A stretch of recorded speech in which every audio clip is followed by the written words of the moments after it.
Sabi. Selamat datang di Sabiru. Sabiru adalah media belajar untuk orang tua hebat dan si kecil yang spesial. Berbagi informasi seputar dunia anak berkebutuhan khusus. Menurut WHO, 7-10% dari total populasi anak di seluruh dunia adalah anak berkebutuhan khusus. Sabiru mengajak seluruh orang tua hebat untuk terus belajar dalam mendampingi si kecil. Lewat Instagram kami @sabiruindonesia dan ikuti hashtag #sabiruinfo, sabirutalk, sabiruevent. Jangan lupa ikuti Instagram Sabiru ya. Happy parenting. Baik, selamat pagi orang tua hebat yang sudah bergabung. Sekarang kita akan mulai untuk webinar kita dengan tema Kiat Menghadapi Masa Pubertas pada ABK bersama dengan Ibu Dia Puspita Asih Abdullah, MSI Psikologi. Kepada Ibu Ita, saya persilakan. Selamat pagi semua. Assalamualaikum warahmatullahi wabarakatuh. Salam sejahtera, salam sehat. Saya mendapatkan masukan dari beberapa orang di luar sana yang komplain dengan penggunaan kata ABK, karena kalau kita mau keluar dari komunitas kebutuhan khusus harusnya itu dijelaskan. Orang taunya ABK adalah anak buah kapal. Jadi itu menjadi masukan buat kita semua, bukan hanya untuk saya. Nah, pagi ini saya akan share beberapa slide tentang inti sesungguhnya dari permasalahan, dan saya langsung akan mencoba membahas pertanyaan-pertanyaan yang sudah diserahkan panitia kepada saya. Saya juga sudah message pada Anda sekalian bahwa kalau misalnya ada pertanyaan yang kira-kira topiknya agak beda tapi cukup mengganggu kehidupan keluarga, silahkan email aja, nanti saya akan usahakan untuk jawab, untuk bantu semampu saya. Jadi saya to the point aja, sekarang saya akan share screen. Ya, jadi saya di sini membawakan topik yang seringkali menjadi permasalahan di keluarga dengan individu berkebutuhan khusus. Gimana sih kalau pubertas dan sebagainya? Sebetulnya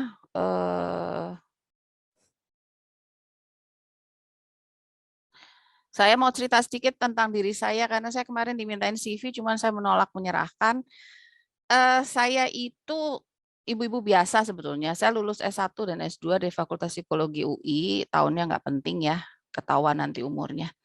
Cuma saya memang bergerak di bidang pendidikan anak autistik sejak tahun 2000. Pindah-pindah beberapa institusi, lalu saya juga sempat menulis buku 3 buah, mau bikin lagi, cuman akhirnya saya putuskan untuk, saya nggak mau nulis buku, tapi saya mengelola channel YouTube, dan itu cukup menyita waktu dan perhatian. Tapi bagian dari portfolio yang paling penting yang ingin saya sampaikan pada Anda sekalian adalah bahwa 24 jam, 7 hari dalam seminggu, saya adalah ibu dari Iksan Priyatama, dia individu autistik, nonverbal, dan usianya sekarang sudah 31 tahun. Itu aja.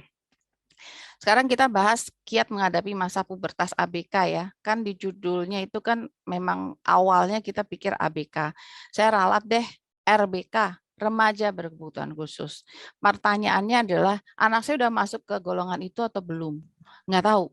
Soalnya masa pubertas itu tidak ditentukan oleh usia.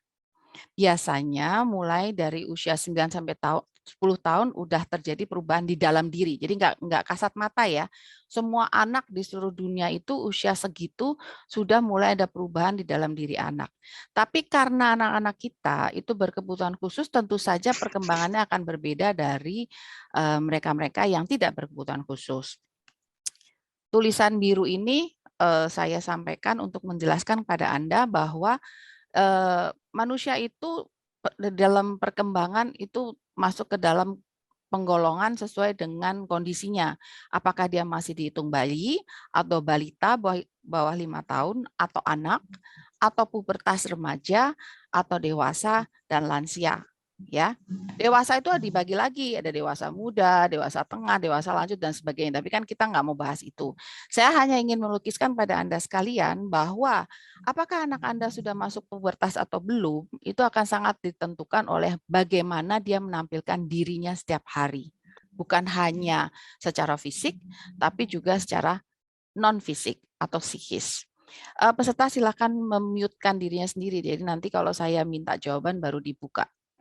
Nah, saya bagi supaya sederhana supaya bisa dicerna dengan baik oleh awam. Kebutuhan khusus itu terbagi dua, fisik sama pola pikir.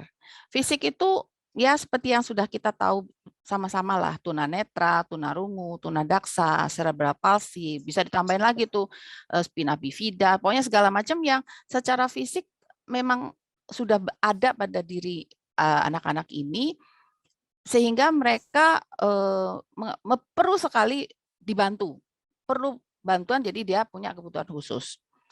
Tapi kalau mereka itu biasanya pola pikirnya biasa aja. Jadi kalau seperti misalnya kita tahu orang tidak bisa melihat atau tunanetra, itu ketika bersekolah juga pembelajarannya biasa aja.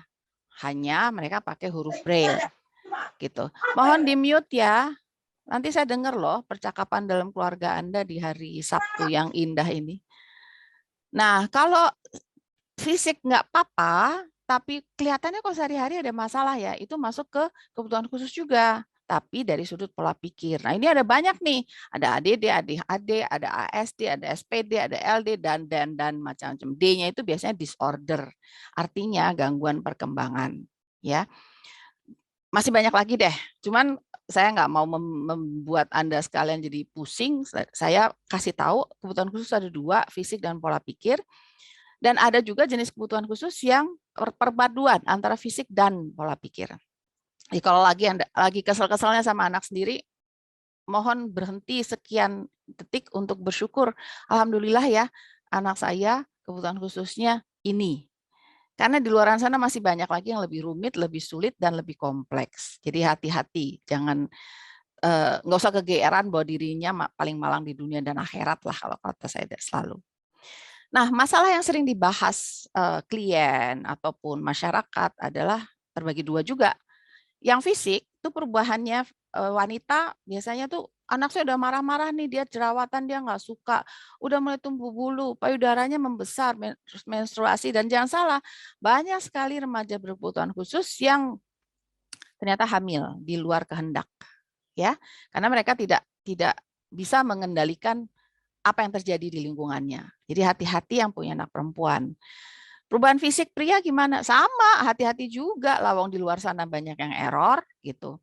Nah, tapi kebanyakan perubahan fisik mereka berputar di antara jerawat, kumis, jenggot, terus dia mimpi basah, masturbasi, dan itu secara fisik ya.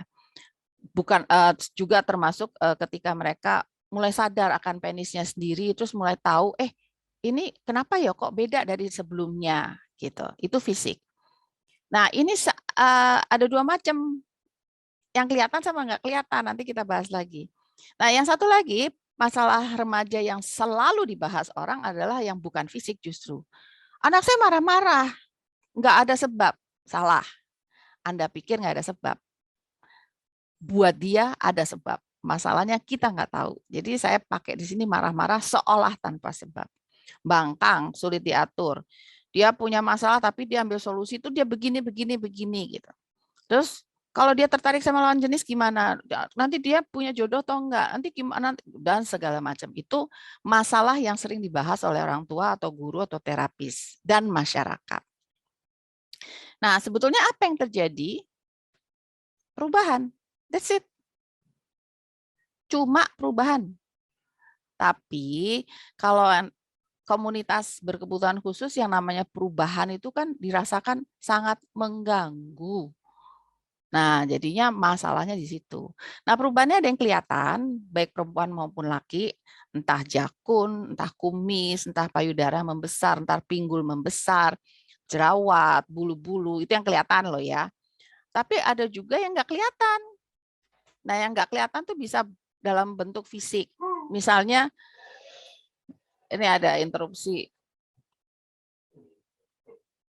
seperti yang saya bilang, 24 jam, 7 hari dalam seminggu, saya juga punya individu berkebutuhan khusus di rumah. Nah, yang tidak terlihat secara fisik itu apa? Jadi usia 9-10 tahun itu biasanya sudah terjadi perubahan dalam kelenjar hormon di dalam setiap individu. Perubahannya apa? Ya berubah. Yang tadinya nggak produksi sel mani, yang tadinya produksi keringatnya biasa aja, sekarang jadi berbau, badan juga jadi berubah. Jadi itu kita nggak lihat, ya. Dan psikis itu juga nggak kelihatan. Jadi kayak kalau saya selalu menganalogikannya untuk peserta yang awam adalah ibu-ibu ya, kebanyakan ini pesertanya kan hampir mayoritas ibu-ibu. Pasti pernah merasakan yang namanya PMS, premenstrual syndrome. Sebelum mens kok kayaknya uring-uringan nggak jelas gitu, kayaknya mau sensi banget apa. Bayangin kalau mereka juga ngalamin itu tapi nggak tahu apa yang terjadi gitu. Ya, dan itu bisa aja mereka alami terus-menerus sepanjang mereka berkembang gitu. Jadi intinya perubahan ini yang terjadi. Tentu saja bikin bingung. Anak-anak nih bingung. That's it. Nah, karena anak-anak bingung, kelakuannya juga jadi kok jadi gini sih gitu. Tentu saja keluarga jadi bingung, guru jadi bingung. Nah, kalau tidak ada penjelasan dari siapapun, mereka yang bingung ini berusaha untuk menjadi lebih nyaman, mereka cari opsi solusi itu sendiri. Apakah opsi solusinya itu benar? Ya belum tentu. Jadi intinya yang terjadi itu sebetulnya ada di satu slide ini aja. Perubahan fisik yang mempengaruhi psikis, emosi nggak stabil, PMS terus, tubuh makin sensitif, payudaranya sakit, kemaluannya gatal, kemaluannya bergerak sendiri, makanya sering muncul keluhan, ini anak saya kok sekarang pegang-pegang kemaluannya, udah gitu ngomongnya bukan kemaluan ya, tapi tititnya atau burungnya, nggak boleh, harus bilang penis atau sekalian kemaluan gitu, sehingga ya bahasa yang kita sampaikan kepada mereka itu sesuai dengan bahasa yang dipakai di masyarakat. Yang saya katakan aksesoris tubuh nih, perubahan fisik tuh bulu. Bisa kumis, bisa jenggot, bisa bulu di badan, bisa bulu ketiak, bulu kemaluan, di mana-mana. Nah, perubahan itu kalau untuk individu autistik ya, terutama yang pola pikirnya cenderung kaku, perubahan itu sangat mengganggu mereka. Karena mereka nggak suka, mereka nggak ngerti gitu, ya. Oke, saya lanjut. Saya mau tanya satu hal ini, saya mau Anda pikirkan sebagai ibu atau bapak atau siapapun keluarga, kehidupan seperti apa yang Anda bayangkan akan atau Anda inginkan Anda lalui bersama remaja berkebutuhan khusus Anda pada saat Anda nanti berusia 60-an. Kalau sekarang kan masih pada muda-muda, masih kinclong-kinclong. Yang paling tua pasti saya lah. Nah, pada saat umur Anda 60, hitung anak Anda umur berapa. Lalu bayangkan, Anda mau hidup Anda seperti apa sih? Itu target. Hari ini saya tanamkan pada benak Anda semua. Saya dengan anak saya yang lahir Januari 91, saya targetnya adalah dia paham sekitar. Dia paham instruksi, dia paham konsep, dia paham percakapan, dia paham aturan. Dia dekat dengan saya dalam arti bukan secara fisik tapi juga secara psikis ya. Jadi saya bisa bercakap-cakap dengan dia juga bisa berkeluh kesah kepada saya. Dan satu hal penting yang saya tekankan dalam hidup dia sejak dulu sampai sekarang adalah dia harus tertib. Dia bisa urus diri sendiri, bisa baca tulis hitung, mampu komunikasi dengan caranya dia, punya kesukaan apapun itu, dan saya berdoa semoga punya penghasilan, dan satu hal penting, tidak menyusahkan siapapun, dan dia menjadi seorang happy young man. Itu cita-cita saya dari dulu. Dari sejak mungkin dia usia 6 tahunan kayaknya. Ini foto terbaru, Juni, itu anak saya.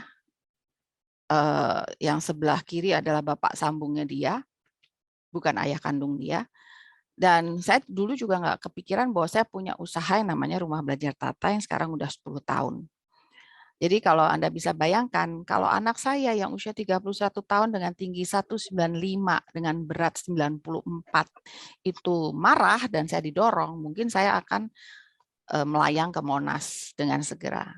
Tapi sekali lagi, sejak dia kecil, saya tanamkan pada dia aturan-aturan yang tidak boleh dia langgar. Sehingga alhamdulillah, mudah-mudahan seterusnya kami bisa hidup bersama tanpa ada aneh-aneh. Ini saya putarkan video singkat untuk menggambarkan pada Anda apa yang saya jalani. Jadi saya bukan cuma ngomong doang ya. Kebetulan foto yang tertangkap pada awal ini sebuah foto yang sangat bersejarah bagi kami, dan Anda lihat sosok anak saya ini waktu pameran bersama Lebih Baik, waktu pameran lukisan dia yang pertama di tahun 2019, dan Ihsan kelihatan sekali di sini dia happy karena sebelah kiri adalah ayah kandungnya dan di sebelah kanan adalah bapak sambungnya. Dan saya di sini mendapatkan semacam, ya Allah, bisa ya, gitu. Saya ingin bagi dengan Anda bahwa bisa selama kita minta bantuan sama Allah.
Oke, sebentar, ini ada, ya.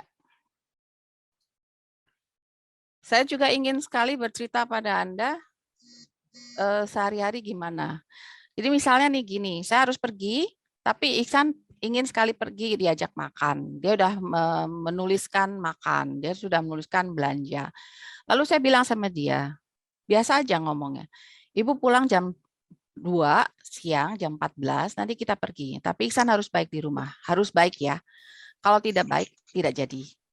Lalu saya pergi, di rumah ada yang bekerja, yang memang saya panggil untuk berada di rumah saya bekerja sambil sekali melihat keberadaan Ihsan. Nah, 1:30 urusan saya selesai, saya WA ke rumah ke karyawan saya itu. Saya tanya, Ihsan bagaimana? Baik atau enggak? Baik kok. Lalu saya WA lagi untuk dibaca oleh Ihsan. Ihsan, ganti baju, Ibu Ita mau jemput. Dan inilah hasilnya. Dia ganti baju sendiri, udah lengkap dengan pakaian pergi, dia menunggu, udah pakai masker, udah pakai face shield, dan dia udah pakai kalung ID. Dan karena dia pengen diajak makan, dia juga udah siapin tas berisi tempat minum besar dan satu tempat berisi kentang rebus. Karena anak saya sejak usia 10 tahun menolak makan nasi, jadi setiap hari dia makannya kentang rebus atau kentang goreng atau bihun. Ya. Di sini saya ingin menyampaikan bahwa percakapan saya dengan dia yang nonverbal itu tetap bisa terjadi melalui baca tulis. Jadi saya menuliskan sesuatu, dia baca, atau dia menuliskan sesuatu dan saya bercakap-cakap berdasarkan tulisan dia, atau ya melalui WA, meskipun dia tidak bicara sampai sekarang. Ya. Nah, sekarang kita masuk ke topik. Gimana sih caranya? Kalau saya pribadi sih sederhana aja. Tegakkan batasan perilaku benar dan salah sedini mungkin. Jadi kalau Anda anaknya baru umur 3 tahun setengah, 2 2,5 tahun, masih kecil biarin aja, atau umur 7 masih disuapin. Berpikirlah kembali, nanti saya umur 60, dia umur sekian, saya masih mau dia begini nggak ya? Kita. Kalau Anda merasa, ya enggak lah ya udah dari sekarang lah diajarin. Kalau Anda berpikir, enggak saya nggak mau anak saya bawa-bawa barang orang kemana-mana, ini dia masih ngambil minum orang di meja yang sebelah. Lah, ya udah ajarin, nggak boleh itu. Ya, setiap pelanggaran aturan ada akibatnya. Jadi jangan kita yang minta maaf pada orang lain, maaf ya anak saya autis, jadi dia ambil makanan ibu. Enggak lah. Kalau Anda lakukan itu sama persis dengan, maaf ya, anak saya rampok rumah ibu. Dia lagi butuh uang. Does it make any sense? Masuk akal nggak sih? Kalau saya pribadi, enggak. Ajari urusan higiene, kebersihan diri, toileting sejak usia sedini mungkin. Saya sering sekali kecewa dan sedih berhadapan dengan calon murid datang ke saya udah jelang usia 7 tahun masih pakai pampers, sementara saya tanya sama ibunya sama bapaknya, mereka ada di rumah. Lalu kenapa anaknya harus pakai pampers? Ada masalah fisik kah? Enggak. Saya nggak ngerti di situ. Apakah kemudian mereka berpikir kalau anaknya udah sekolah, anak ini otomatis lepas pampers? Semua individu di dunia ini, yang namanya toileting kecilnya yang diajarin dulu. Lah kita lahirkan bayi jebret sampai umur sekian pakai popok. Tapi untuk bisa pakai celana biasa, ya diajarin. Nggak mungkin bisa kalau nggak diajarin. Jadi jangan, tapi anak saya autis, so what? Tapi anak saya belum bisa bicara. Lah, apa hubungannya bicara dengan kemampuan untuk toileting di kamar mandi? Nggak ada. Ajari membersihkan diri dan lingkungan. Bukan hanya dirinya sendiri, tapi lingkungan.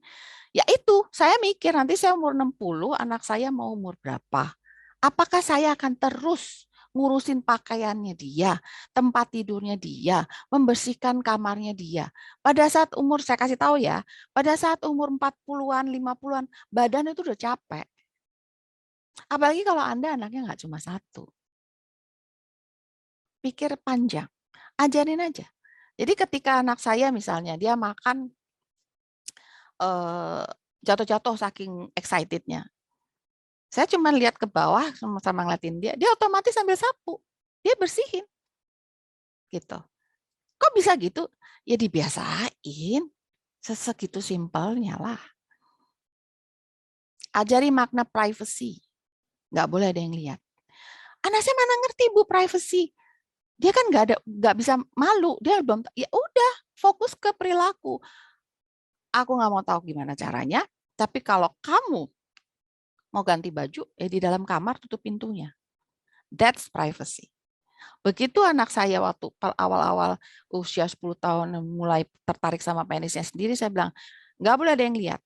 Kalau sampai saya lihat, kalau sampai ibu lihat, kamu grounded loh ya. Yang kamu suka, ibu ambil.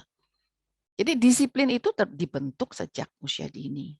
Karena nggak mungkin kita mengharapkan mereka tahu dengan sendirinya. Lakukanlah sesuai usia. Tidak perlu dilayani. Makan pagi, kamu mau makan? Suap. Minta disuapin? Nggak bisa. Ibu lagi ngerjain yang lain. Ibu juga makan. Nggak mau nyuap? Nggak usah makan. Itu saya. Aturan untuk remaja berkebutuhan khusus harus persis dengan aturan yang berlaku di masyarakat. Jadi kalau usia 7 tahun, di mana-mana anak makan sendiri, kecuali anak Anda memang punya masalah fisik. Catat ya, kecuali memang punya masalah fisik. Kalau nggak ada, ajari untuk mengurus dirinya sendiri. Kalau nggak bisa, yang salah orang tuanya. Biasakan atur asupan makanan sejak dini itu berlaku untuk si orang tua. Saya banyak sekali ketemu teman-temannya Iksan. Anak saya, si Iksan kan dia tinggi, 195. Tapi dengan sosoknya yang tinggi itu, dia nggak overweight. Kenapa? Saya jaga banget. Ketika misalnya dia lagi pandemi maunya makan sampai 5 kali ya kayak kita lah orang tuanya. Ya selang makanan di antara makan utama, makan pagi, makan siang, di antaranya dia cari cemilan, ya saya atur cemilannya. Entah itu dia dapat gado-gado, atau dia dapat apel, atau oke, sesekali dia boleh beli kue pancong. Tapi saya atur, nggak habek-habek aja gitu. Karena sejujurnya, saya kalau ngeliat teman-temannya yang lain, yang overweight, saya takut sekali anak saya kolesterol tinggi, atau dia kena penyakit lain, dan itu membuat dia tidak nyaman. Saya takut sekali. Jadi saya jaga asupan sejak dini. Sehingga alhamdulillah dia senang minum air putih, dia senang sayur, bahkan dia nyari-nyari kok nggak ada sayur. Tahu tempe nggak ada masalah, ayam oke, daging oke, ikan fine. Kayaknya dia makan segala macam yang ada di meja makan deh. Jadi kami sebagai orang tuanya yang mengatur apa yang ada di meja makan. Biasakan kegiatan fisik apapun bentuknya dan itu adalah sesuatu yang dia suka. Kalau dia suka jalan kaki, fine. Kalau dia suka berenang, fine. Kalau dia suka naik sepeda, oke. Kalau dia nggak suka kegiatan fisik, paksakan untuk paling tidak jalan beberapa menit setiap hari. Kenapa? Ini penting sekali untuk supaya mereka itu menenangkan diri pada saat hormon sedang menekan mereka untuk gelisah. Ya, kegiatan fisik itu teorinya dan prakteknya mempengaruhi segala kimiawi di otak sehingga dia bisa membuat orang lebih tenang. Nah, kalau anak Anda masih kecil, tolong jangan hanya disimpan di rumah, tapi ajak ke lapangan untuk sesekali lari. Anak kecil tuh otomatis nalurinya adalah mau eksplorasi. Jangan takut repot. Karena kalau kecilnya takut repot, tuanya saya yakin lebih repot lagi. Percaya deh sama saya. Cari minatnya. Harus sesuatu yang bisa dia tekuni kapan saja, penting untuk stabilitas emosi. Jadi kalau misalnya dia minatnya olahraga, hati-hati. Kan nggak bisa dia tekuni setiap saat. Kalau misalnya dia senangannya berenang, oke fine. Waktu pandemi semua tutup, and then what? Jadi terus cari minatnya, sesuatu yang bisa dia kelola, bisa dia tekuni, dan bukannya nggak mungkin menjadi penghasilan bagi dia. Ya, karena ini penting untuk stabilitas emosi. Buat saya nggak masalah anak saya umur 31 tahun, dia senang mewarna. Buat saya nggak masalah, karena itu membuat dia tenang. Semacam meditasi buat dia. Dan saya tahu pasti, banyak dokter anak atau dokter spesialis yang keren-keren itu senangannya nonton kartun. So what? Ya. Selalu usahakan beri penjelasan untuk semua perubahan yang terjadi pada dia. Ini yang selalu nggak ada. Ini yang selalu nggak ada. Orang tua tidak memberi penjelasan, guru tidak memberi penjelasan, tapi langsung memberikan instruksi. Langsung menegur.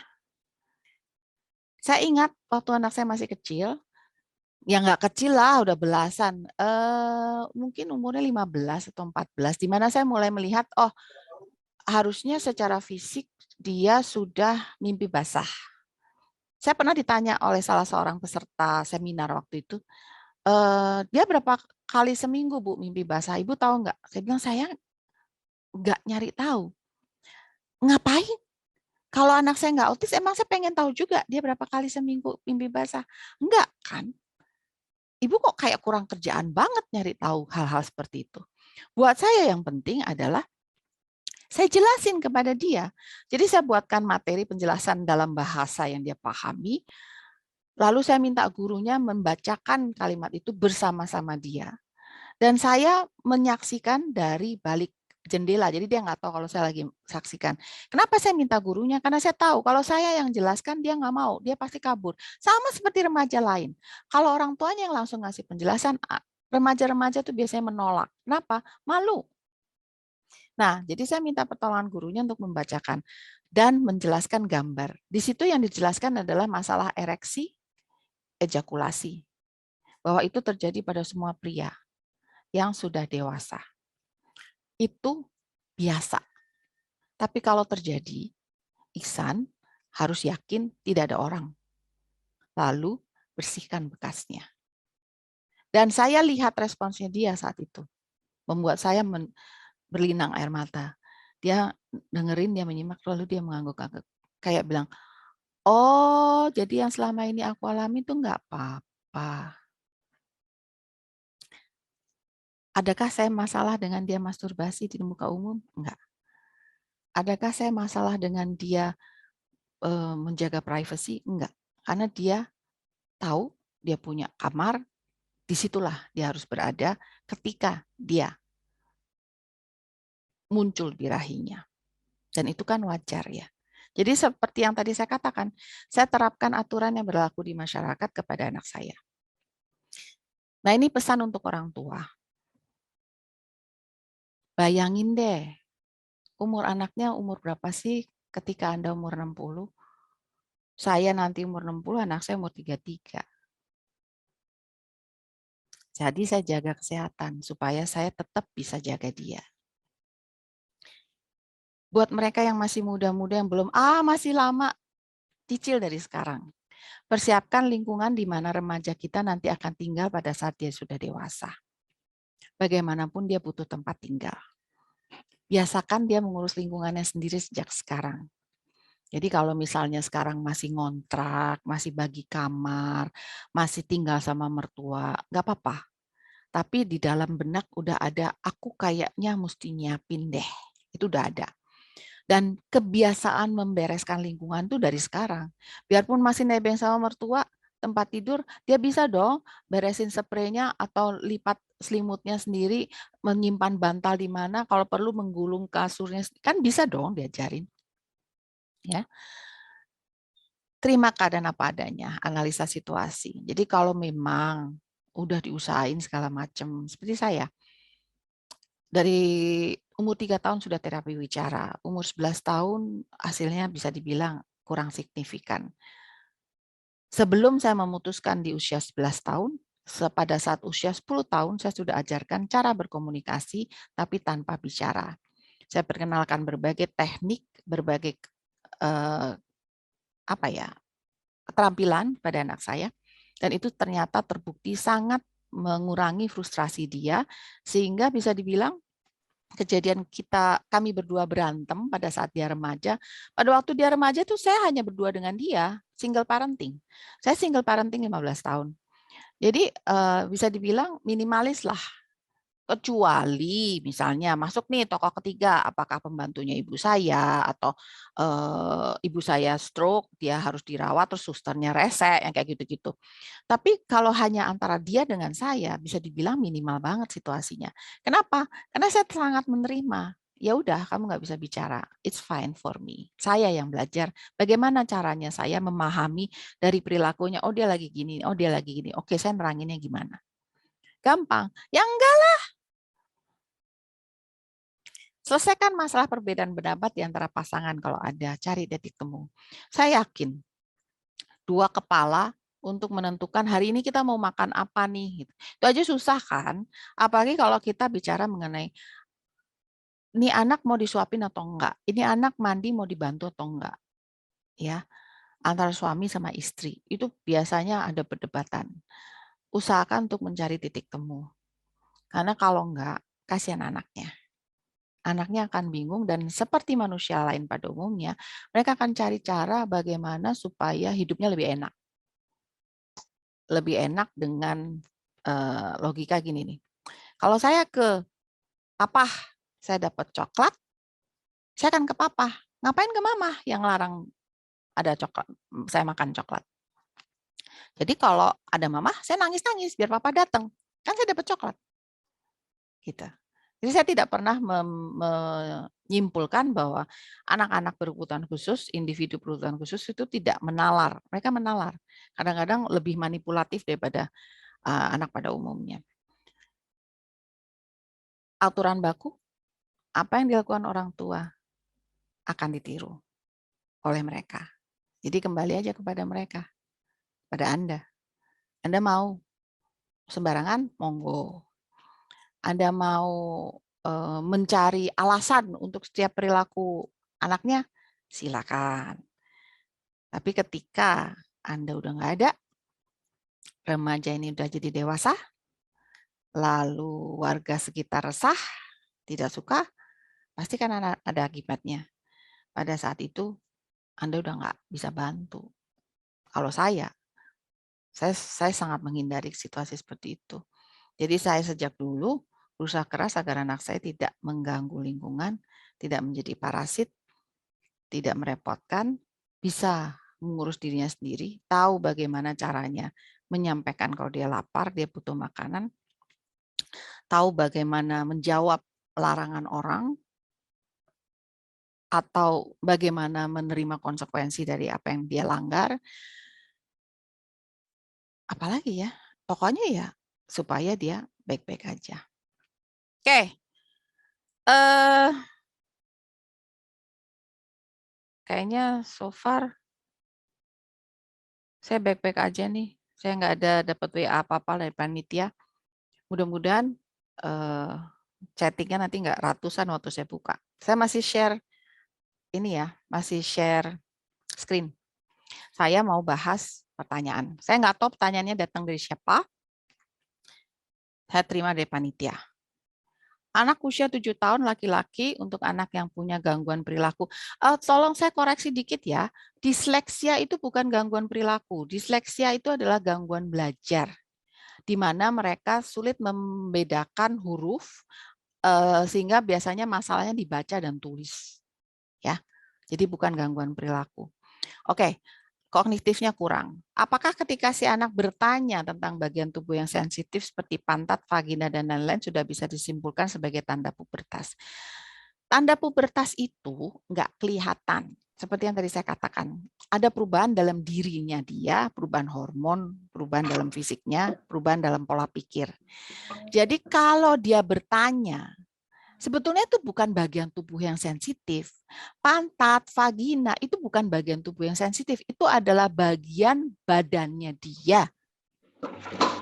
Nah, sekarang pertanyaannya itu yang sebetulnya bagi masyarakat Indonesia, orang timur, itu pertanyaan sensitif. Kenapa? Karena yang jawab nggak tahu mau jawab apa. Nah, itu yang jadi persoalan. Apakah pada waktu itu dia udah puber? Nggak tahu. Tapi kalau saya fokus pada mengatasi rasa bingungnya dia atas perubahan yang mungkin dia rasakan. Dede. Halo, saya dengar nih dedenya lagi diomelin. Nah, jadi jawabannya ini apa? Sudah bisa disimpulkan? Nggak bisa disimpulkan. Tapi orang tua harus menjawab pertanyaan dia tentang apapun yang berkaitan dengan perubahan. Ya, saya menjawabnya seperti itu. Anak ASD usia 9 tahun laki-laki. Saya rasa sekarang bulu-bulu tangan dan kaki anak terlihat lebih jelas, memanjang, dan menebal. Apa yang harus saya siapkan bagi diri saya dan anak untuk menyiapkan masa pubertasnya yang tadi itu? Ajari mana yang benar sama salah. Ajari untuk ngurusin dirinya sendiri. Karena kalau udah usia 9 tahun, mau 10 tahun, udah bulu-bulu kayak gitu, sebentar lagi tumbuh bulu di kelamin. Apakah Anda mau anak Anda dimandikan oleh pembantu perempuan? Lebih gampang lagi, apakah Anda tetap mau anaknya dimandikan? Hati-hati, ketika sudah jelas ada tanda-tanda perubahan pada fisik seseorang, itu di dalam badannya itu juga sudah ada perubahan. Jadi sensitivity-nya sudah terbentuk. Jangan sampai kebiasaan yang Anda pikir itu harmless, tidur bareng sama susternya, mandi dibarengin, sama dimandiin, digosokin. Itu membuat dia merasa itulah yang harusnya terjadi. Jadi dia cari terus. Nah, kan dia berubah nih dari anak menjadi remaja. Nanti konteksnya udah seksual nih kalau nyari. Bukan hanya berada bersebelah, nanti dia peluk-peluk, segala macam, minta cium-cium. Tadi dia cari-cari, browsing-browsing gambar orang melakukan hubungan pasangan suami istri. Terus dia mau coba lakukan itu juga karena penasaran dan seterusnya. Makanya di sini di Rumah Belajar Tata, sejak anak usia 8 tahun itu sudah no physical contact. Nggak boleh pegang-pegang, cuman untuk ngajarin main olahraga panjangnya itu nggak ada guru megang murid. Jadi apa yang harus saya siapkan? Ya siapkanlah kemandirian dia, ngurusin dirinya sendiri. Siapkanlah tempat bagi dia untuk tidak tidur bersama bapak ibunya. Siapkanlah dia untuk menjadi remaja. Remaja di luaran sana kayak apa sih? Tapi saya nggak bisa, Bu. Kamar saya kecil, saya masih tinggal sama mertua. Iya, saya ngerti. Kasur di bawah itu aja udah memisahkan tidur dengan orang tuanya. Jadi carilah titik temu. Ya, jadi saya nggak tahu apakah dia udah puber atau enggak. Buat saya adalah ya siapin aja, kenapa sih? Gitu. Bagaimana mengajarkan anak malu, telanjang atau tiba-tiba buka baju tidak peduli ada orang lain. Malu itu konsep yang sangat abstrak. Kebanyakan individu berkebutuhan khusus sulit memahami itu. Ya nggak usah mereka lah. Mereka yang korupsi kan juga nggak ada malunya ya. Hajar aja gitu. Jadi malu itu sesuatu yang kalau saya tidak mempermasalahkan dia tahu malu atau enggak, tapi saya mempermasalahkan dia tahu itu benar atau salah enggak. Bahwa baju itu harus selalu dipakai dimanapun. Dibuka hanya kalau mau mandi. Begitu selesai mandi pakai. Berenang aja pakai pakaian kok. Enggak pernah tidak pakai pakaian. Tapi tolong orang tua introspeksi. Pada saat anak masih belum umur 4, Anda kalau ganti baju anak peduli nggak sih dia di mana? Jangan-jangan Anda yang buka celananya di depan kamar mandi sampai melorot, jebret. Dia masih kecil. Jadi dia belajar dari situ. Ya. Jadi anak-anak itu tidak bersalah, mereka they are innocent. Mereka hanya mengikuti apa yang dikerjain orang tuanya. Kalau orang tuanya emang ngajarin dia untuk begitu, ya dia akan begitu gitu loh. Saya pernah punya klien yang komplain tentang anaknya itu keluar dari kamar mandi kok nggak rapih ya. Dia sekarang lari-lari nggak pakai baju. Saya tanya sama ibunya, sama bapaknya. Bapak ibu kalau keluar kamar mandi seperti apa? Ibunya berjilbab rapih. Terus dia kaget ditanya gitu. Terus dia bilang, iya sih saya cuma pakai handuk sampai sedada. Terus bapaknya tertunduk malu. Nggak mau jawab. Bisa paham arahnya? Kalau Anda mau anak Anda tidak buka baju sembarangan di mana-mana, ya ajarin bahwa harus di kamar dalam pintu tertutup dan nggak ada orang. Ya itu harus dengan latihan. Entah gimana latihannya, ya memang harus dilatih. Sama seperti ketika Anda melatih anak Anda lepas popok pakai celana. Sama ketika Anda berjibaku melatih anak untuk makan dengan sendok, bukan dengan pisau. Ya.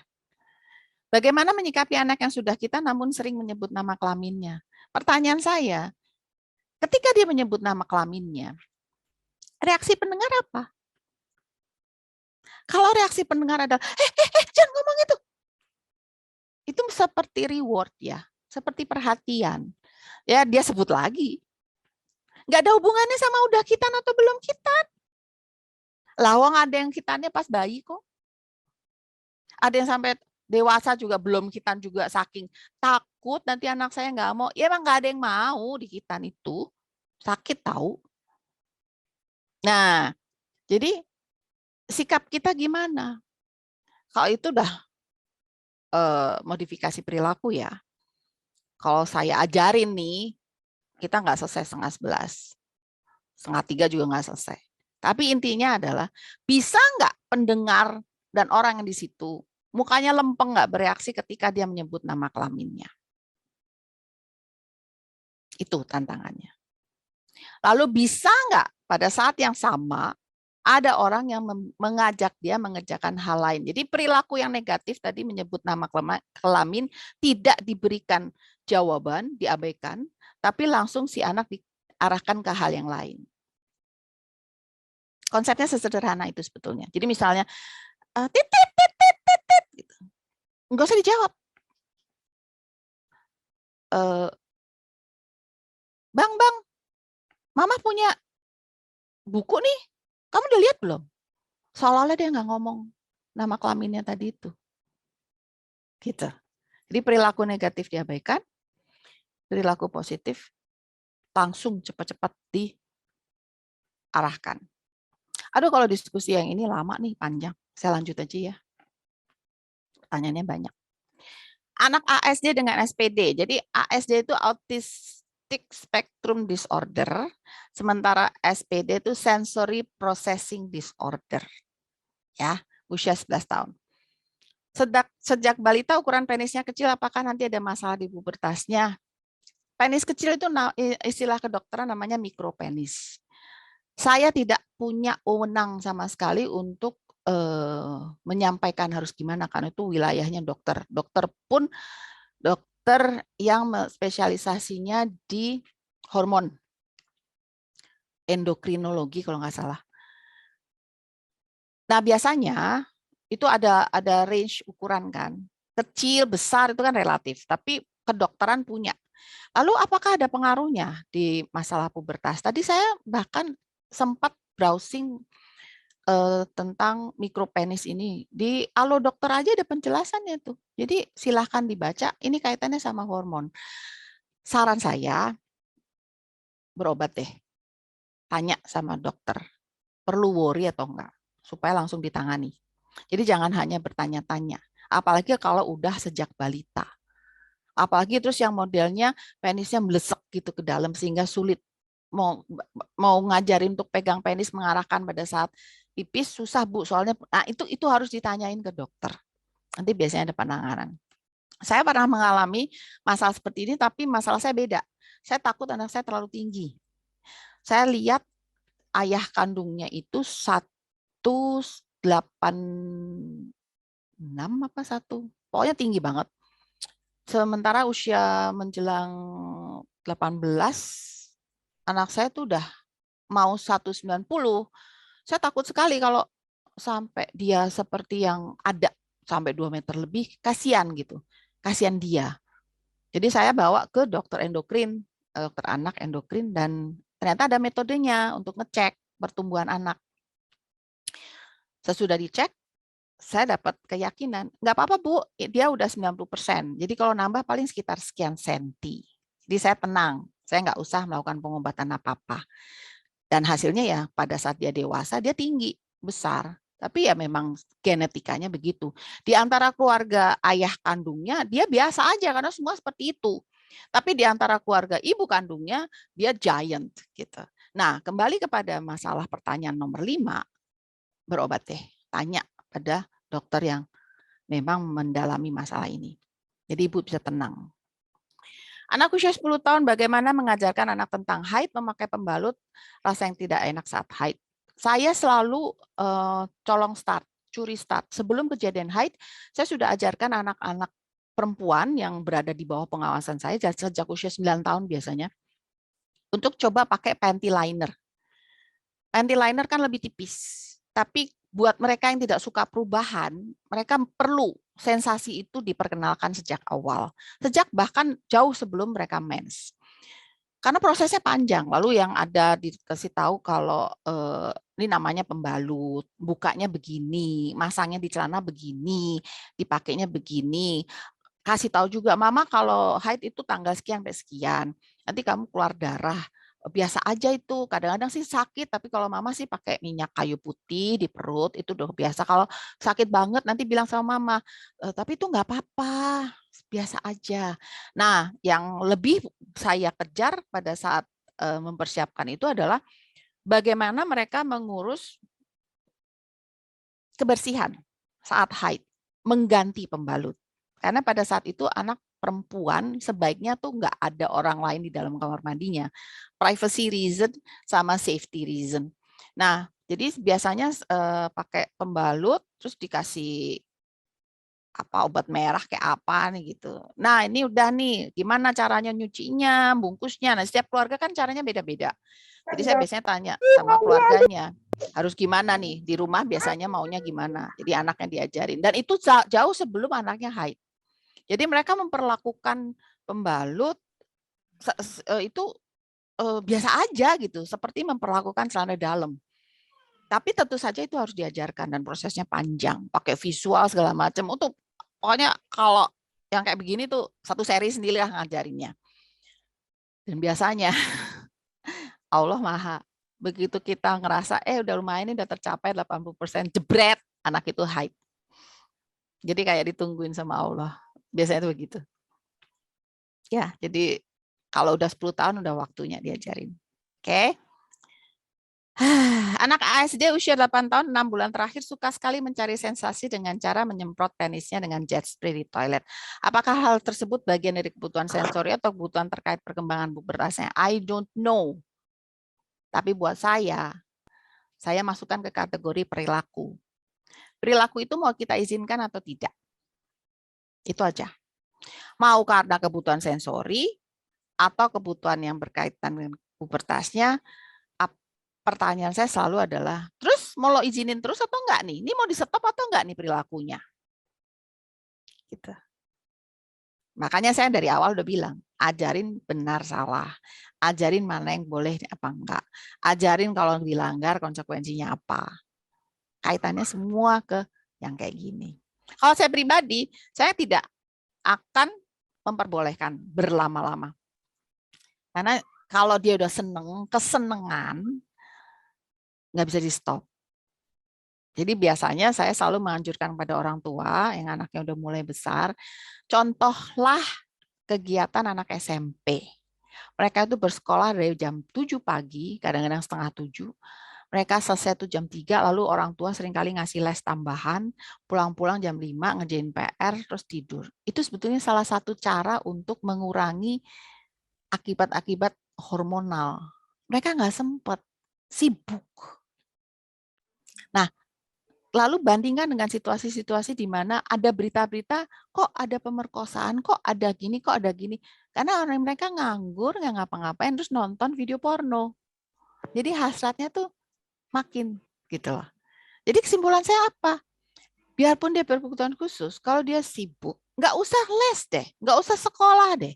Tapi di rumah dilibatkan segala hal yang membuat dia capek ya. Yang kayak gini tuh akan berkurang. Otomatis. Ya. Jadi biasakan. Anak ASD usia 11 tahun sering memegang dan memilih nipple atau puting serta menyentuh penis dan memperlihatkan di depan guru dan terapisnya. Bagaimana solusinya agar bisa dimengerti anak bahwa hal tersebut tidak baik? Sama seperti yang tadi. Reaksinya orang sekitarnya gimana kalau dia melakukan itu? Kalau heboh-heboh dan segala macam sengaja memperlihatkan terus kalau saya sih orangnya tuh tahu pasti kalau udah keburu kejadian itu akan sulit sekali menghentikannya. Jadi saya lebih mencegah. Sebelum dia punya kesempatan untuk itu, saya udah sibukin bener ya anak-anak. Anak-anak tuh nggak ada jedanya, selalu dikasih kerjaan lah. Gitu. Begitu kejadian kita selalu introspeksi. Oh iya ya dia nganggur tadi. Oh iya ya kamu sih jerit-jerit ketika dia melakukan itu. Jadi introspeksilah timnya ini. Aya naon kok sampai dia sering ya. Sekali melakukan kalau dia tidak mendapatkan dampak yang positif, dia tidak akan melakukannya lagi sebetulnya. Iya. Oke. Ini habis ya? Enggak, belum. Tunggu.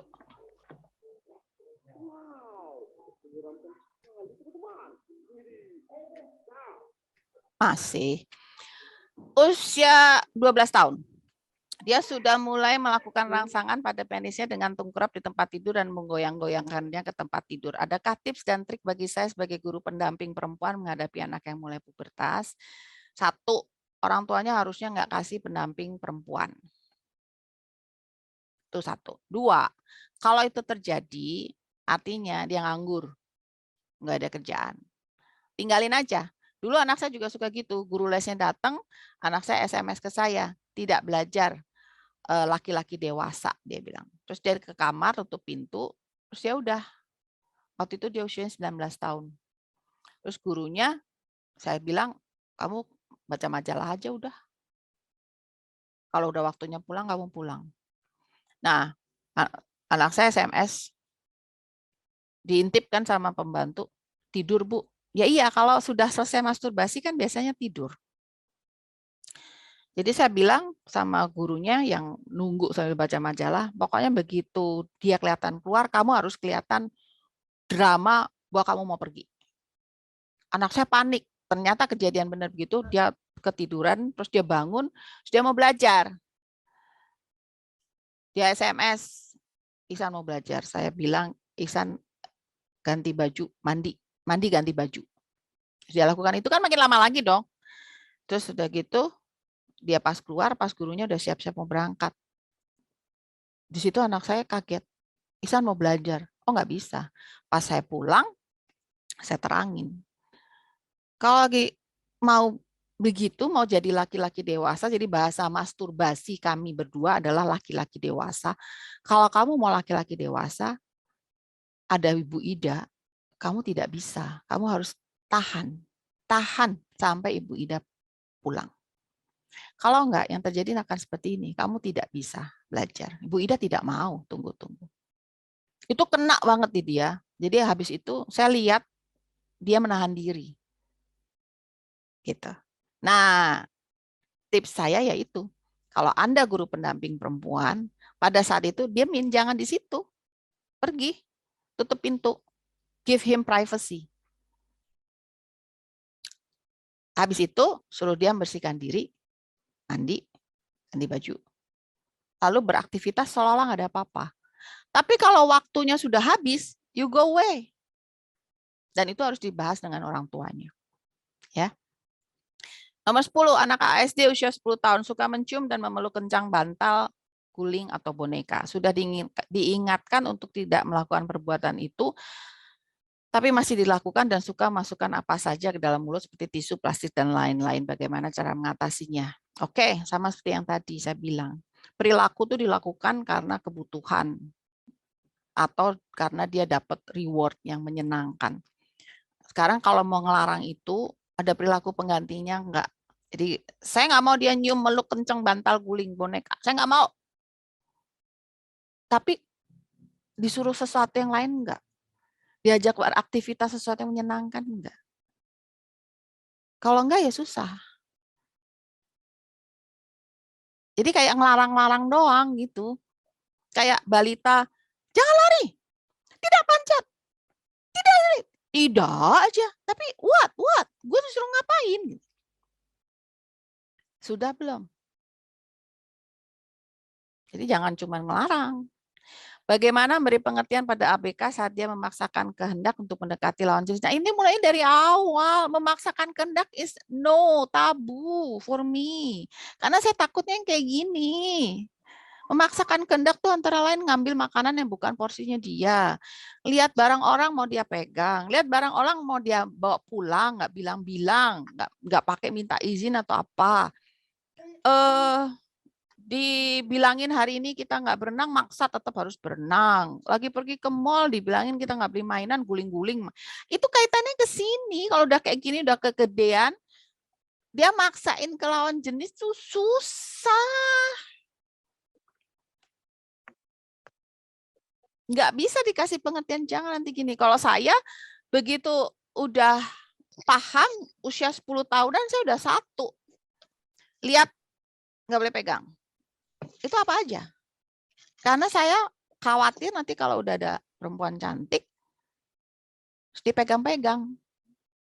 Yang ada, anak saya bisa babak belur dong, ditabokin orang sekampung. Tapi kalau ngelihat aja nggak apa-apa dong. Bapak-bapak kan banyak yang ngeliat-ngeliat. Lihat aja, that's it. Gitu. Nah, ini agak susah. Mau nggak mau harus ada semacam konsekuensi. Kalau kamu maksa terus sudah dibilangin nggak boleh, kan udah dibilangin nggak boleh, dia nggak suka, itu memang nggak boleh. Itu ya harus ada sesuatu yang diambil dari dia, yang dia suka. Apakah jalan-jalannya, apakah apanya, gitu. Jadi makanya tadi kan saya bilang, ajari pelanggaran aturan itu ada konsekuensinya, gitu. Kaitannya ke sini semua. Oke, pertanyaan terakhir kayaknya. Anak Down syndrome usia 19 tahun, seandainya dia punya jodoh, apakah keturunannya akan Down syndrome juga? Ini kembali ke pemahaman teoritis tentang Down syndrome. Down syndrome itu bukan sesuatu yang diturunkan, tapi terberi. Jadi Allah kasih dia kromosom yang berlebih. Biasanya kejadiannya pada orang tua yang usianya udah agak lanjut gitu ya. Misalnya 40-an gitu tuh. Kemungkinannya akan lebih besar untuk Down syndrome. Nah, biasanya mereka-mereka yang komunitas Down syndrome itu karena Down syndrome tuh ini ya, karakternya tuh beda banget dengan anak autistik atau anak yang lain. Ini agak oke. Jadi kalau mereka itu senang sekali berteman, mereka senang sekali berinteraksi dengan orang lain gitu loh. Mereka senang sekali. Jadi kalau namanya Down syndrome itu bercakap-cakap, mereka akan berusaha melakukannya dan banyak di antara mereka yang menikah. Ya, bisa dengan sesama Down syndrome atau bisa juga dengan yang bukan Down syndrome. Yang namanya jodoh ya, Allah yang atur. Biasanya dengan alasan takut kalau punya anak nanti nggak bisa ngurusinnya, biasanya terus diberikan pencegah kehamilan. Tapi itu pilihan. Karena kan agama, tradisi, pemikiran, itu setiap keluarga kan beda-beda. Jadi saya nggak bisa. Apakah turunannya akan DS juga? Nggak tahu. Nggak ada yang bilang pasti enggak ada yang juga bilang pasti iya gitu. Gitu. Ya. Terus apa lagi nih? Oke. This is apa yang saya resapi. It is not what you do for your children. Bukan apa yang Anda lakukan untuk mereka. But what you have taught them to do for themselves. Tapi apa yang Anda ajarkan mereka untuk melakukannya sendiri. That will make them successful human beings. Itu yang akan membuat mereka menjadi individu yang sukses. Jadi jangan dilayani ya. Jangan dibantu kalau mereka bisa lakukan sendiri. Ajari apapun. Kalau belum bisa hari ini, besok. Besok nggak bisa, nangis-nangis. Bu Ita susah banget.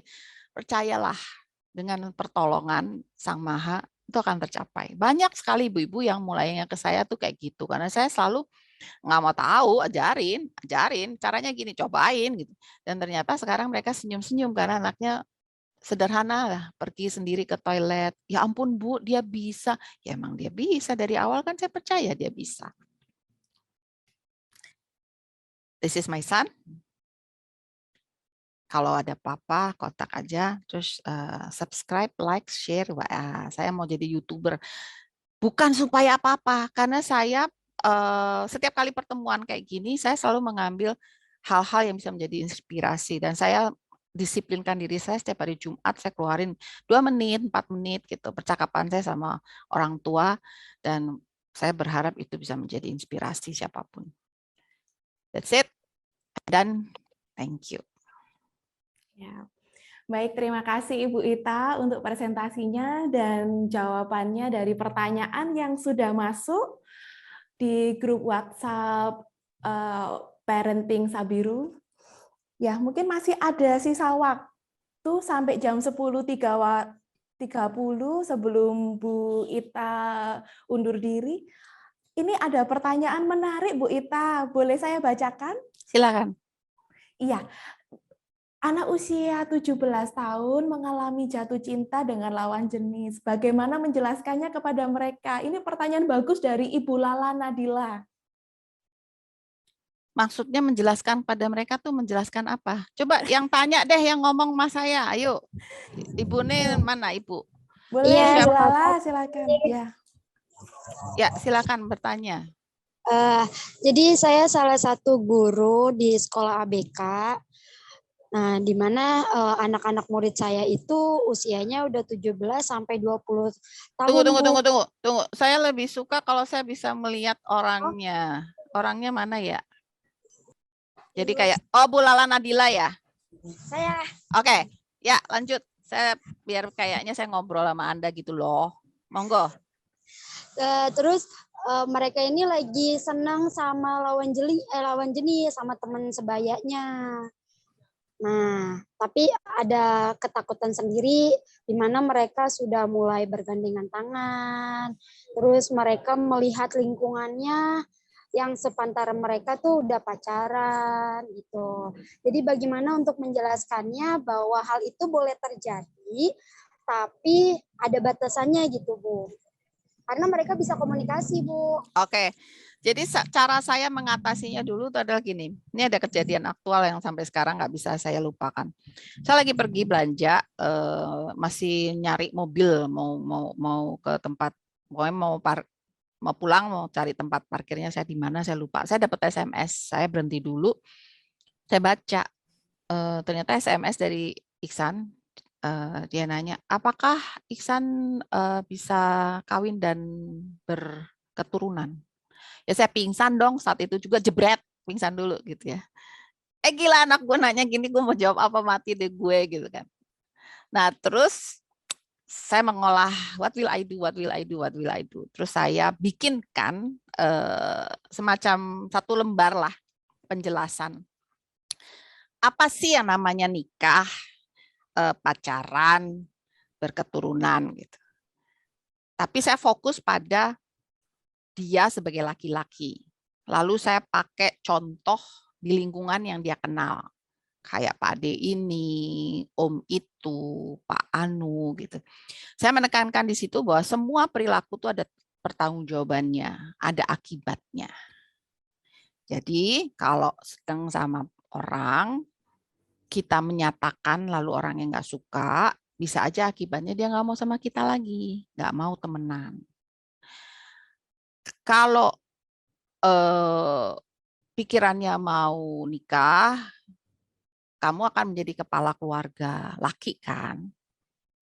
Kepala keluarga dalam Islam itu anu saya jelasin, harus cari uang, harus mengurusin istri, dan nanti kalau punya anak harus diurusin anaknya, nggak bisa ditinggalin asik sama diri sendiri gitu, harus kerja. Terus saya dipotong sama dia SMS tidak jadi. Terus saya tanya, ada apa tidak jadi? Mandi aja saya masih disuruh. Jadi pada umur 19 tahun anak saya sudah memutuskan kayaknya gue nggak bisa nih berkeluarga. Jadi masalah selesai.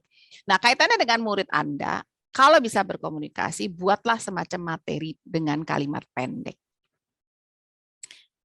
Jelaskan mana yang benar, mana yang salah. Kaitkan dengan konsekuensi. Pegangan tangan, nanti kamu senang, nanti kamu pengen ciuman, nanti kamu pengen, terus orang tuanya belum tentu suka loh. Nanti kalau orang tuanya marah. Jadi kalau kamu senang, obrol aja. Yang boleh nih ya, nonton bareng, ya, makan bareng. Nggak usah gandengan, biasa aja. Jadi sampaikan benar sama salah, karena mereka belum bisa mikir sendiri. Jadi nanti kalau mereka kena akibatnya, kasihan. Mereka akan bingung. Kenapa kok saya dimarahin? Kenapa kok saya ditangkap polisi? Kenapa saya salah apa? Karena nggak dijelasin. Gitu. Itu kalau persepsi saya. Karena saya selalu maunya mencegah. Karena kalau sampai kejadian aneh, aduh pusing gue. Jangan lupa satu hal penting. Mereka itu kalau udah mengalami pengalaman buruk, mereka bisa trauma. Terus langsung berubah total. Nggak berani keluar sama sekali. Jadi saya sangat menjaga, please kalau bisa jangan sampai ada kejadian gitu loh. Karena ngobatinnya, ngeberesinnya. Makanya saya selalu bilang sama klien atau murid atau apa yang anaknya masih kecil-kecil, yang nggak manut sama saya, ntar kalau anaknya gede bermasalah lo jangan cari gue lo ya. Saya udah bilang gitu. Karena kan dari awal saya udah ingetin kalau masih kecil ajarin untuk buang toileting sendiri, jangan tidur bareng, nggak usah peluk-peluk. Ibu kalau peluk-peluk, karena saya baca tuh ya di Amerika dan segala macam, itu ada ibu yang sampai melarikan diri dari anaknya karena anaknya udah tinggi besar kayak anak saya gitu, tapi mau melampiaskan hasratnya ke ibunya. Ngeri nggak sih? Saya nggak mau. Ya iyalah nggak mau. Jadi anak saya sejak dulu mengekspresikan sayangnya ke saya adalah dengan dia mencium ubun-ubun saya. Tuh kalau dia udah begitu, saya udah meleleh lah. Apalagi dia nggak pakai, seringnya tuh nggak karena dia pengen apa-apa gitu, cuman bangun tidur lewat terus dia cium saya. Terus udah gitu, terus dia duduk gitu. Karena saya sering melakukan itu kepada dia. Hari ini pinter banget, terus saya cium sininya. And then that's it. Gitu. Kedekatan emosionalnya ada, tapi saya nggak model peluk dia.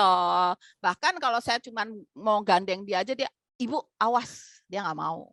Oh jangan coba-coba tidur di tempat tidurnya dia. Ibu keluar, saya disuruh keluar.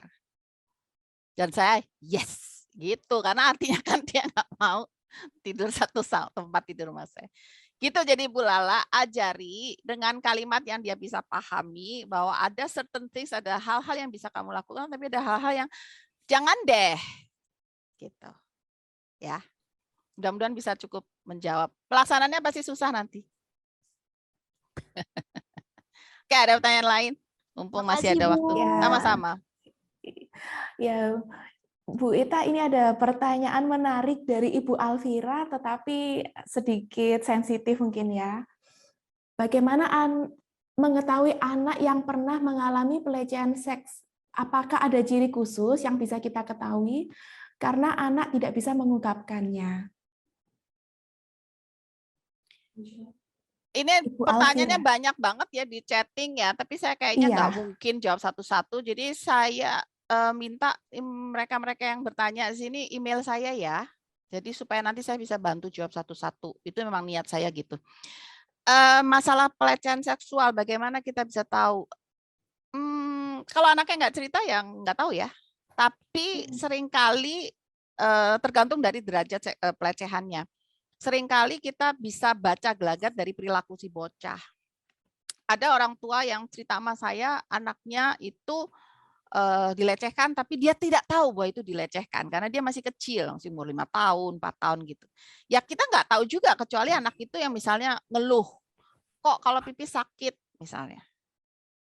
Kalau anak laki, mungkin Anda bisa gini aja, baca gelagat dari si bocah. Dia, anak-anak tuh kan sangat apa ya, hatinya tuh sangat murni, pure gitu loh. Kalau ketemu orang dewasa terus dia kelihatannya there is something wrong. Kenapa kok dia bersikap begitu? Gitu. Curigalah sedikit, bertanya-tanyalah. Tapi kalau anak biasa-biasa aja, kita juga nggak usah mikir macam-macam.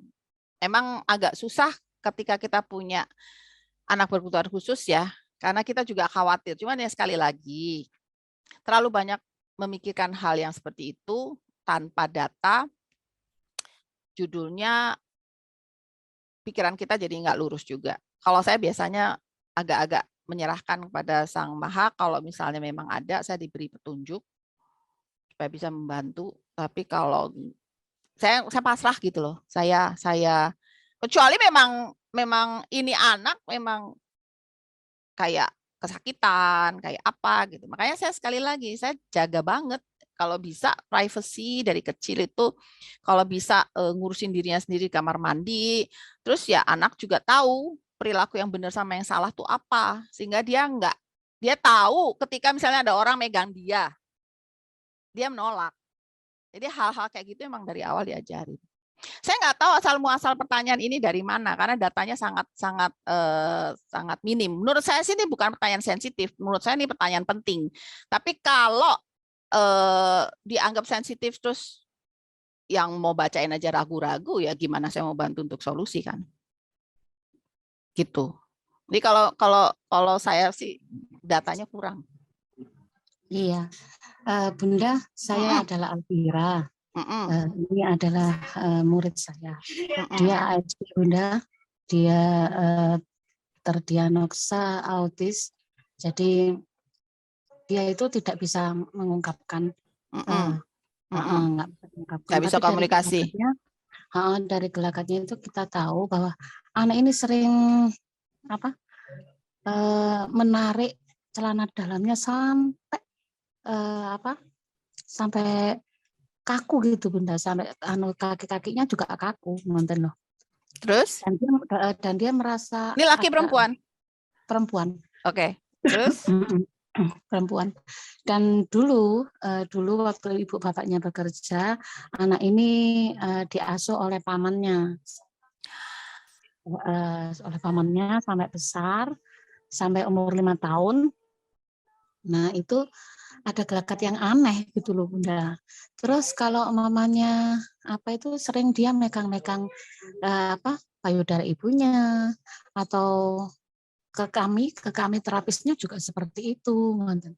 Dan dia kalau sampai sekarang masih dipakai pampers, karena kalau pipis biasa itu nggak pakai pampers, dia katanya sih kesakitan gitu. Oke, jadi saya bantu gini. Nomor 1, bawa ke dokter kebidanan, minta diperiksa.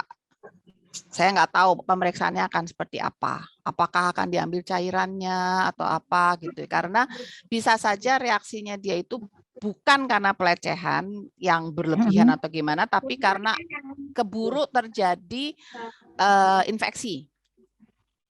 Kan kalau perempuan kadang-kadang ada keputihan kah, inikah, itukah, dan itu bisa ketahuan dari diambil cairannya. Nah, jadi bawa ke dokter kebidanan, diperiksa, diobrolin, lalu kita fokus ke sebanyak mungkin memberikan dia aktivitas sehingga hal-hal yang sekarang terjadi setidaknya kita usahakan berkurang frekuensinya. Itu. Ya, memang betul. Untuk aktivitas memang kita bimbing, Bunda, untuk lebih anak itu tidak Damai trauma. yang ngemong jangan lawan jenis. Oh iya, siap. Sekarang sudah tidak lawan jenis, Bunda. Jadi bukan hanya gitu sih, yang sejenis juga kadang-kadang ada aja yang aneh sih. Nah, jadi itu makanya memang pengawasan orang tua is everything kalau buat saya. Jadi ini emak-emak yang di sini yang udah senyum-senyum ya, sorry ya, kalian yang akan ku kejar. Guru-guru mah bisa ganti profesi. Besok kayak saya buka coffee shop, saya besok jualan jilbab online, terserah gitu ya. Tapi kalau orang tua, what choice do we have? Iya. Ya kan? Saya bisa tahu nomor teleponnya Bunda ya. Mungkin nanti saya bisa sharing. Kan saya bilang kalau ada apa-apa email, nggak usah yang menanya nomor telepon saya kasih nomor rekening loh. Disuruh email aja kok, ya. Oke, jadi siap. bisa kita coba ini. Ada lagi? Makasih, Bun. Sama-sama. Aduh, merinding saya udah kayak gini. Ini kayaknya udah pada merenungi nasib masing-masing nih. Saya senang sekali bahwa banyak guru yang ada yang peduli pada kondisi putra-putri kita. Tapi sekali lagi, kalau masalah hal seperti ini mau tidak mau, orang tua yang mau tidak mau harus pegang peranan, bukan apa-apa, karena nantinya pada saat dewasa, yang seperti tadi saya bilang, nanti pas umurnya si ibunya umur 60, anaknya umur berapa? Kan nggak mungkin juga anaknya umur 5 tahun kan? Pasti anaknya udah umur belasan. And then what? Gitu. Gimana ini? Panitia gimana? Ya, mungkin satu pertanyaan lagi ya, Ibu. Ya. Ya, boleh yang mau raise hand langsung bertanya aja dengan Ibu Ita. Ini di chatting banyak nih pertanyaan. Iya, kebanyakan saya Bu lihat Hera, mirip dan sudah Ibu jawab ini. Bu Hera, apa? Iya, terima kasih Bu Dia. Bu Dia, saya mau tanya, kebetulan anak saya itu diagnosanya kalau disuruh raise hand, semua raise hand langsung. Mati deh gue. Yes, Bu Hera duluan. Iya. Jadi kebetulan anak saya itu diagnosanya adalah slow learner, Bu Dia. Jadi dia itu ada speech delay waktu dia kecil ya. Jadi 2 tahun sampai 3 tahun itu sempat terapi bicara kayak gitu. Untuk akademiknya itu secara logikanya, matematika, misalkan untuk menganalisa kayak gitu masih belum. Tapi kalau untuk hafalan, insya Allah dia sudah bisa kalau hafalan kayak gitu. Yeah. Nah, sekarang ini kan dia udah remaja usia 15 tahun. Cuma terkadang dia itu ada masturbasi kayak begitu dia. Jadi dia masturbasinya itu kayak di kamar menyendiri, terus dia goyang-goyangin itu di lantai kayak gitu. Laki perempuan? Nah, masalah laki. Oke. Nah, masalahnya kadang dia itu untuk mungkin untuk masturbasi itu dia ngelihat HP. Kadang-kadang dia lihat HP. Waktu itu memang karena online, saya ngajarin HP. Nah, waktu itu HP yang dilihat itu adalah ini. Saya kalau melihat historinya itu kayak cowok, tapi cowok yang kekar gitu loh. Jadi dia searching itu kaos laki-laki. Nah, kan biasanya muncul kayak begitu. Nah, terus Saya terkadang langsung lagi juga kadang dia bawa apa namanya baju bapaknya kayak gitu ya. Misalnya HP kan sekarang saya kasih password semua kayak gitu. Nah, kadang dia pakai baju bapaknya kayak gitu, dia kayak ngerasa nggak tahu, akhirnya dia masturbasi kayak gitu. Yang saya tanyakan itu, nah ini apakah ada istilahnya, mohon maaf ya Bu Dia, kelainan karena kan penyimpangan atau bagaimana ya Bu Dia? Saya juga masih bingung. Sempat saya mau cari juga untuk konsultasi untuk anak saya seperti itu. Oke. Jadi sama lah kekhawatiran semua orang tuh adalah tentang anak saya itu hasratnya itu ini kan kaitannya LGBT kan, agak deg-degan juga kan. Oke. Ya. Kalau saya pribadi semua itu pilihan. Ada orang tua yang memutuskan untuk ya sudahlah, terima dia apa adanya. Seperti yang tadi di slide kan saya bilang, analisa keadaan, terima situasi gitu. Atau enggak, saya nggak mau dia begitu gitu. Ya kan? Nah, kalau dia masturbasi, biarin aja, because that is his kebutuhan. Kita nggak punya cara lain untuk supaya itu tidak terjadi. Itu karunia Allah juga. Kebutuhan itu tuh muncul. Tapi bahwa yang membuat dia kepingin itu adalah itu dia yang bikin deg-degan kan? Iya, iya. Nah, nasihat saya sama. Beri dia banyak kegiatan. Ibunya nggak usah terlalu mikirin yang itu. Kalau bisa, jadi gini loh, saya prinsipnya adalah bukan memikirkan dia nanti LGBT atau enggak, bukan. Tapi saya memikirkan bagaimana caranya supaya keinginan itu enggak makin intens. Ya, jadi of course harus diseimbangkan dong dengan sesuatu yang lain. Jadi saya fokusnya di situ. Sambil tentu saja, saya selalu percaya bahwa doa ibu itu sakti. Jadi ibu-ibu semua di sini saya minta untuk sujud, untuk berdoa, ya Allah bimbing anak saya, bantu saya, itu penting sekali.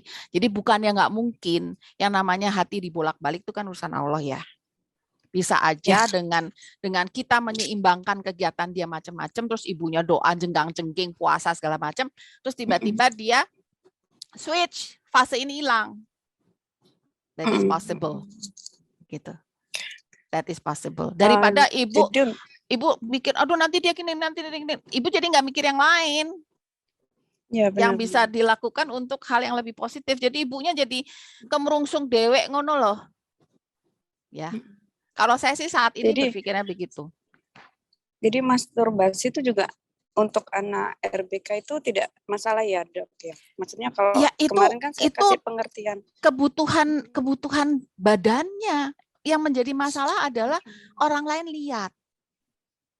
Semua individu seumuran begitu, sampai dewasa pun, laki-laki yang tidak nikah, ya akan melakukan itu. Perempuan juga ada yang melakukan itu. Apakah kemudian mereka digolongkan salah? Nah itu kembali, setiap keluarga punya pendapat yang berbeda. Ada yang bilang, kalau menurut agama saya nggak boleh. Oke, fine. Ya selesaikanlah menurut kepercayaan keluarga masing-masing. Kalau saya gitu. Nah kalau saya ngajarin anak saya adalah yang penting saya nggak tahu. Jadi anak saya dulu sempat saya ajarin untuk ganti spray sendiri. Just in case dia mimpi basah terus kemana-mana. Tapi yang protes pembantu. Karena jadinya dia senang ganti spray. Terus pembantu yang suruh nyuci. Kan pembantu saya sebel dong. Gitu kan. Tapi sampai sekarang saya nggak punya masalah itu gitu. Karena ya yang saya tekankan, nah itu jadi saya buat melarang masturbasi, saya takutnya keluarnya dalam bentuk yang lain. Misalnya dia nomplok ke perempuan, terus dia masturbasi di situ. Kan lebih gimana lagi gitu loh. Itu.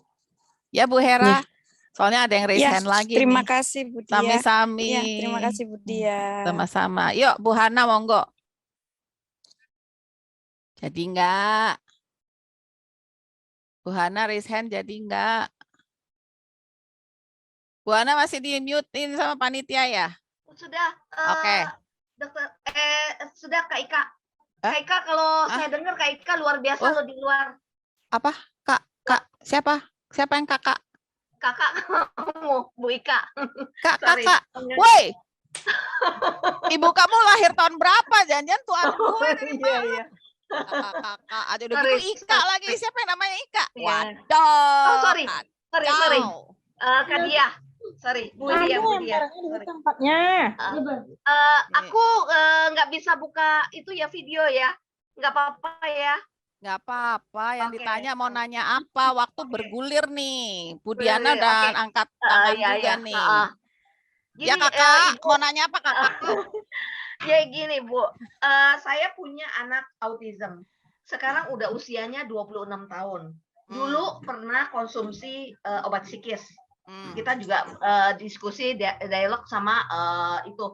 Pertanyaan saya, apakah dengan usia sekarang anaknya Ibu itu masih konsul juga ke dokter dan masih konsumsi obat? Anak Fair saya. aja saya udah 5-6 anaknya Ibu. Oke. Maksudnya fair aja saya sudah 5-6 tahun tidak konsumsi obat. Karena masa pandemi COVID-19 ini emosinya tidak terkendali. Jadi terpaksa lagi kita harus untuk Sinyal hilang. konsultasi. Satu.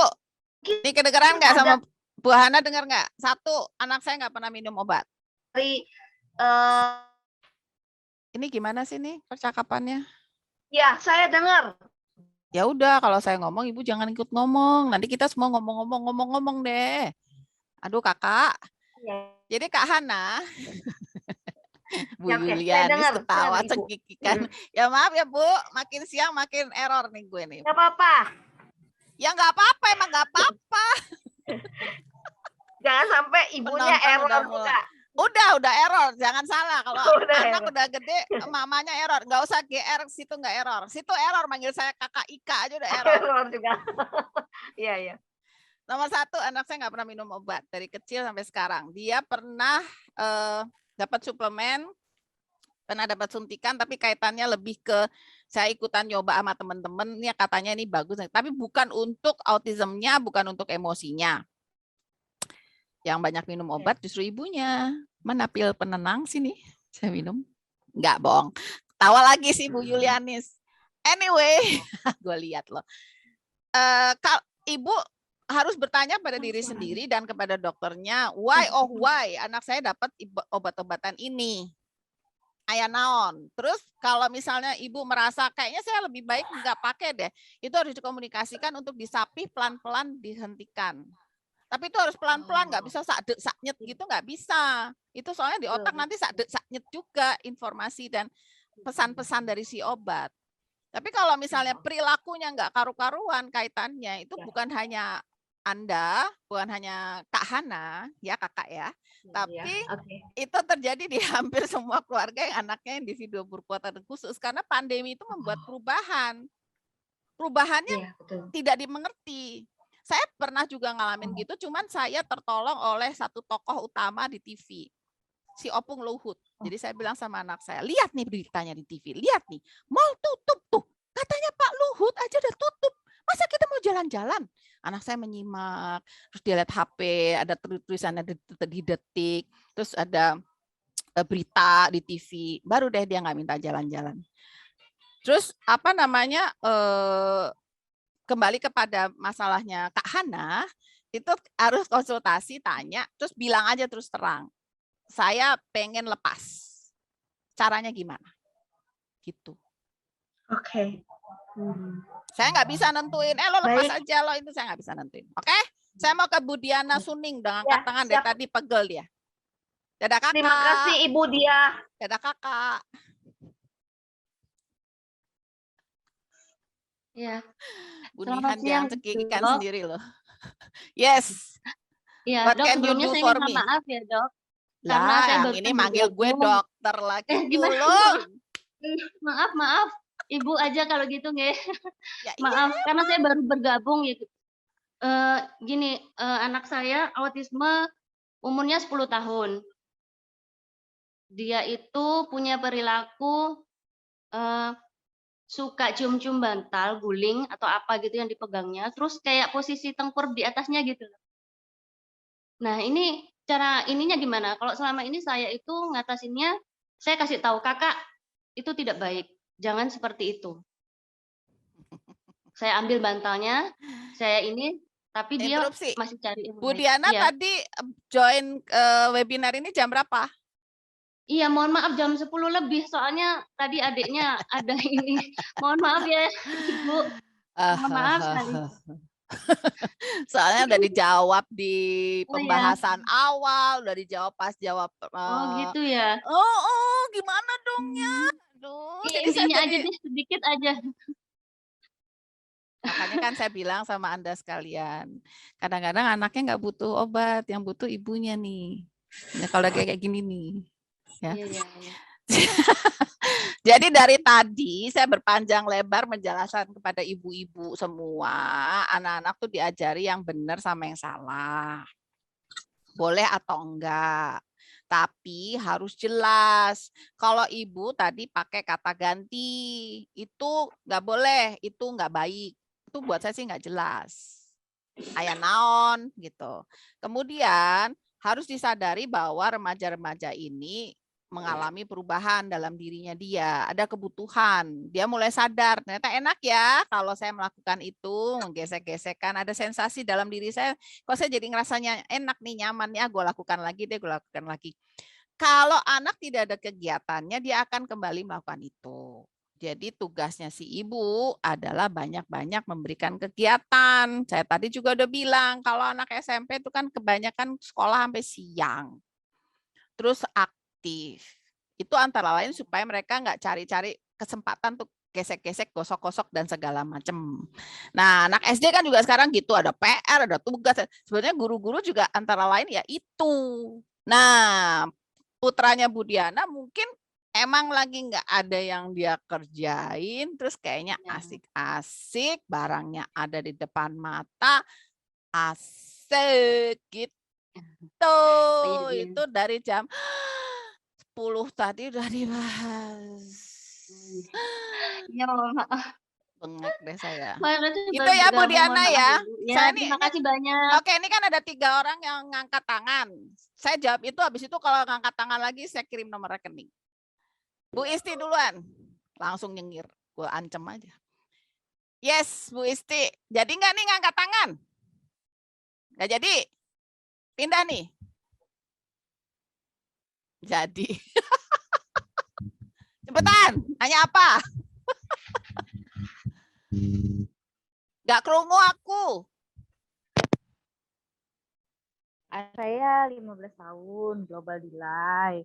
Terus sudah mulai suka pegang-pegang penis kayak gitu sambil tiduran gitu kan, kayaknya kok enak banget gitu ya. Tapi alhamdulillah sih itu di rumah aja Bu. Apa namanya, di rumah. Kalau di tempat terapi sama di penitipan itu enggak. Saya nanya enggak. Saya kan minta solusi gitu ya ke mereka. Jadi kembali gini, Bu Isti ingat. Kalau terjadi hanya di rumah, artinya dia merasa sangat comfort, sangat nyaman di rumah, dia bisa menjadi dirinya sendiri. Jangan dihilangin.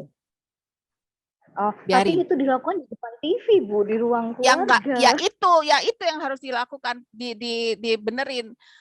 Sedapat mungkin gitu. Memang anak remaja itu punya kamar, di mana mereka bisa kita kirim. Kamu ke kamar. Jadi Bu Isti yang tegas. Nggak di depan TV lah. Itu perilaku yang tidak bisa diterima dong. Apalagi di depan TV ada orang. Makanya saya bilang, kalau itu hanya dilakukan di rumah, lalu Bu Isti bisa mengarahkan supaya itu di kamarnya dia dengan pintu tertutup, itu PR-nya. Ya. Sambil Bu Isti juga mikir, wah ini udah ada gelagat. Ajak ini Mama mau jalan, ikut yuk. Ini ada ini, ikut yuk. Ini. Sehingga dia apa ya? Terus lupa sama yang ini karena sibuk. Bisa jadi di rumah dia tidak melakukan itu karena dia sibuk. Iya. Di rumah kan santai nonton TV. Asik deh. Bukan cuma dia, ada jutaan manusia lain yang melakukan hal yang sama. Jadi wajar ya, Bu. Ya iyalah, maafin dia lah. Kalau dia suka pegang boneka adiknya, kan ada boneka Barbie, itu kan teksturnya kan lekuk-lekuknya kan sama ya. Nah, itu dia suka pegang terus dibuka-buka Nah, kayak itu gitu. enggak. Nanti dia bisa ke orang loh. Oh gitu, jadi nggak boleh ya, Bu? Ya Kalau enggak main lah, boneka Barbie ya? remaja pria main boneka Barbie buka-buka baju, no. Oh, oke. Ajak beraktivitas yang lebih wajar. Makanya saya bilang perlakukan mereka sesuai usianya seperti masyarakat pada umumnya. Itu kan seringkali mak-maknya nih yang perlu saya obatin, anaknya mah biasa aja. Ya Bu Isti, monggo. Oke. Ya. Baik, Bu. Oke. Terima kasih. Sekarang saya pindah ke Bu Meti. Jadi nanya nggak? Kalau nggak jadi ya udah. Bu. Oh jadi. Jadi, Bu, saya mau Yo. tanya, kalau dari tadi kan ngomongnya anak laki-laki dengan mamanya diusahakan tidak terlalu yang pelukan kan ya.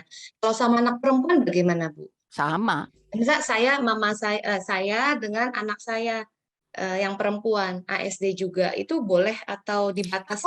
Takutnya gini, anak-anak tuh kan belajar dari kebiasaan. Terus dia biasa dipeluk. Lalu pada suatu hari yang indah kita kan nggak pernah tahu ya, kita opname misalnya. Terus kita nggak di rumah. Terus dia tapi nyari itu, terus dia main peluk orang. Terus gimana Bu Maiti rasanya? Hancur luluh dong, perempuan pula. Ya. Itu yang saya maksud. Jadi jangan bikin mereka punya kebiasaan yang pada saat kita nggak bisa kasih, mereka cari sama orang lain. Ngeri banget deh. Langsung you get my meaning kan? Ya, ngerti. Ya, ngerti banget.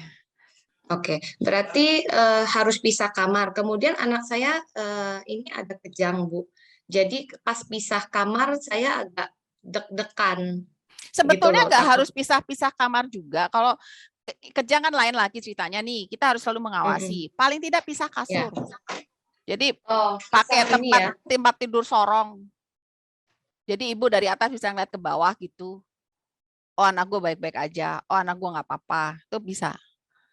And I cannot hear you. Oh ya, gitu. Ya, sorry tadi Bu saya ambil charger Bu habis. Oke, berarti saya masalah saya pribadimu. Berarti saya hanya bisa misalnya ranjangnya aja ya. Iya, karena kalau kasus epilepsi kan lain lagi. Ceritanya beda. Saya juga sangat paham. Saya juga senewan kalau misalnya kayak gitu. Kejadian saya nggak tahu, saya it's end of my world itu. Tapi paling tidak dia nggak biasa dusel-dusel berdekatan sama itu, nanti terus pas kitanya nggak bisa kasih terus dia cari sama orang lain, itu yang saya takut. Ya. Karena anak saya yang 7 tahun juga masih dusel-dusel gitu Bu, baik ke saya, kadang ke saya tuh pengennya dipeluk erat-erat gitu. Yang 7 tahun itu, yang 7 tahun ASD atau enggak? 7 tahun itu dia speech delay. Ya lebih baik dibatasin juga. Baik, mengerti Bu. Bu minta tolong emailnya ya Bu. Nanti udah saya tulis kok Rumah Belajar ini. rumahbelajartata@gmail.com. Tuh gampang banget rumahbelajartata@gmail.com. Oke, baik. Any Terima kasih Bu. Ya, oke. Terima kasih. Bu Lindi udah capek belum tangannya? Belum Bu. Wow, kalau gitu angkat tangan terus aja nggak usah jawab. Yes. Ini. Iya. Apa? Saya mau tanya ini Bu. Ya tanya cepetan, ini waktunya udah tinggal dikit. Saya mau tanya nih Bu. Ya iya. Aduh kakak. Solusinya kan tadi ini ya Bu ya, kita ngajarin ke dia. Oh yang ini nggak boleh ini, yang ini harus ini harus ini. Itu caranya nyampein ke dia itu gimana Bu?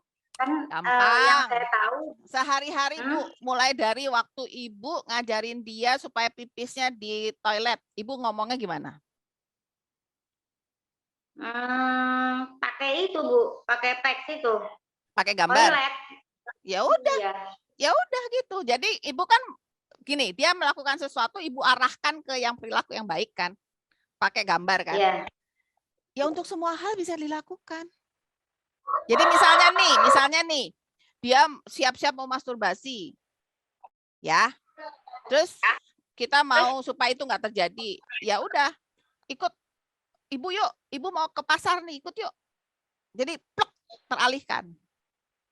Nggak usah panjang lebar, menurut agama ini tidak baik ya nak, gue nggak ngerti deh. Gitu. Sesimpel mungkin sesuai anak ibu. Kalau makanya tadi saya tanya ke Bu Lindi dulu ngajarinnya gimana? Misalnya Bu Lindi mau bilang nggak boleh ambil minuman punya orang. Bu Lindi ngajarinnya gimana? Ngajarinnya gimana? Biasanya langsung Bu, yang kayak ini punya kamu, minum yang ini, cuma gitu aja. Saya nggak pernah bilang jangan itu gitu, enggak. Ya ini udah, punya kamu. Pakai cara yang gitu aja. Jadi kalau misalnya ini yang perilaku yang Bu Lindi bahas apa nih? Perilaku dia yang ibu deg-degan akan terjadi itu apa? Perilaku apa? Ya itu Bu, megangin penisnya terus di mana-mana gitu dia. Sekarang udah? Iya, gitu. Nah, berarti nggak bisa pakai keterangan macam-macam, atau bisa juga pakai gambar di mana dikasih silang. Tangan masuk ke dalam celana, ada tuh gambarnya, tangan masuk dalam celana terus dikasih tanda dilarang, kayak kalau dilarang parkir itu loh. Oh ya. Jadi ini nggak boleh, tapi langsung diarahkan ngerjain yang lain. Cuci tangan, gitu. Nah, biasanya kalau frekuensi sama intensitasnya itu banyak, mereka memang kurang kerjaan. Nah, Bu Lindi mesti evaluasi lagi nih, jangan-jangan anak saya kurang sibuk. Jadi yang dipikirin itunya aja. Gitu loh. Kurang seimbang. Banyakin ke aktivitas fisik. Makanya tadi kan saya bilang banyakin aktivitas fisik. Jalan kaki aja yang semurah itu bisa sangat mengurangi yang lain. Karena dia capek, kita nggak ngapa-ngapain, dia kalau udah capek, kita bisa dengan mudah ngarahin dia, ayo sekarang mandi, yuk sekarang ini, yuk sekarang makan, yuk sekarang. Jadi ada. Nah, tapi kalau kayak tadi Bu Isti di depan TV gini, ya kan bersantai, ya pastinya jadi ke situ. Jadi ngasih taunya kamu boleh, tapi di sana itu gimana tuh Bu? Masuk kamar, saya nggak usah panjang lebar. Ketika tangannya megang itu, ya misalnya nih, saya lagi di sebelahnya anak saya, terus anak saya tanpa sadar tangannya mau masuk ke celananya. Saya bilang, tangan, dia pasti keluar. Saya langsung bilang, cuci tangan. Dia langsung cuci tangan. Terus saya bilang, Ihsan di kamar sendiri aja. Saya cuman gitu. Dia udah tahu. Nah, Bu Lindi mungkin bisa pakai cara itu. Ketika dia ada gejala akan melakukan bla bla bla, langsung masuk kamar. Gitu. Bisa. Soalnya kadang marah kan Bu, kalau tangannya keluar gitu, dia marah gitu, kayaknya dia lagi tinggi. Apa itu Bu? Lagi ya, tinggi. Iya. Kalau lagi tinggi memang nggak bisa di stop, menang nesu, alah kayak nggak tahu suaminya aja. Iya Bu. Ini ada bapak-bapak padahal gue ngangkat alis aja. Makanya saya memilih untuk, wah ibu-ibu langsung seneng bahagia semua ya naon. Makanya saya memilih untuk mencegah. Jangan sampai keburu gini gitu loh. Ini Bu Rahmi sama Bu Siti Rukaya saya jawabnya sama nomor rekening loh ya. Tadi kan udah bilang saya cuma jawab 3 lagi. Jadi ya ini saya jawab sama nomor rekening. Nah lo. Jadi Bu Lindi tadi jangan keburu dia gini. Karena susah. Jadi harus ada evaluasi aktivitas sehingga nggak sempet sampai gitu, udah bisa kita cegah. Teorinya gampang, pelaksanaannya awalnya susah. Iya betul Bu. Saya udah bayanginnya udah berat. Jadi mulainya gini, Bu Lindi saya bantu. Ketika ada ancang-ancang dia, Bu Lindi langsung bilang, Leh, nenggon kamarmu Leh. Dah. Tapi nggak usah bilang, tangannya keluar, nggak usah. Otomatis pas jalan ke kamar kan mau nggak mau tangannya keluar. Tutup pintu. Dah. Itu sebelum dia, jadi pas masih di sini gitu. Kayak nggak tahu aja, kan ada tanda-tandanya. Bu Rahmi sama Bu Siti Rukaya teh naon?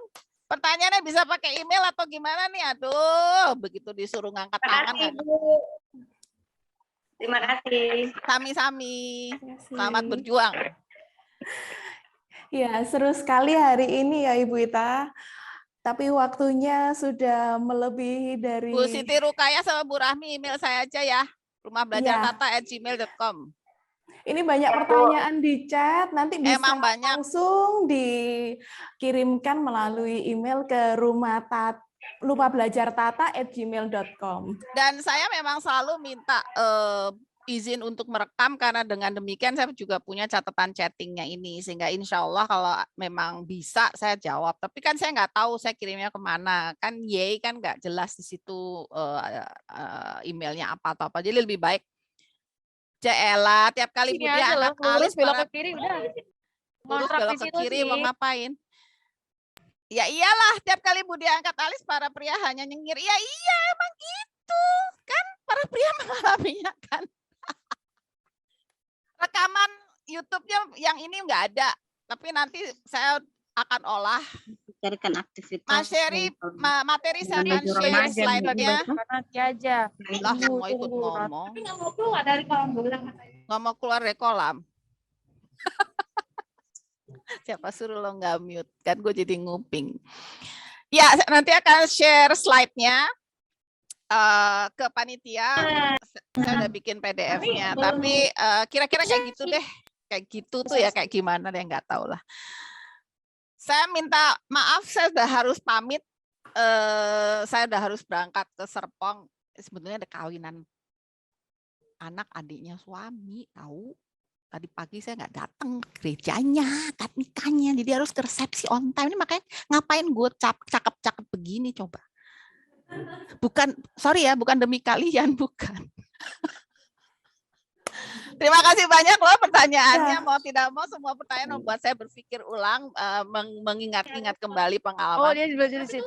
Tapi saya mohon supaya para ibu, para guru tetap istiqomah, berusaha. Karena bagaimanapun juga anak-anak ini siapa yang nolong sih kalau bukan orang tuanya sendiri. Kira-kira kayak gitu. Dan ingat ya, apapun yang dilakukan oleh orang tuanya akan ditiru oleh anaknya.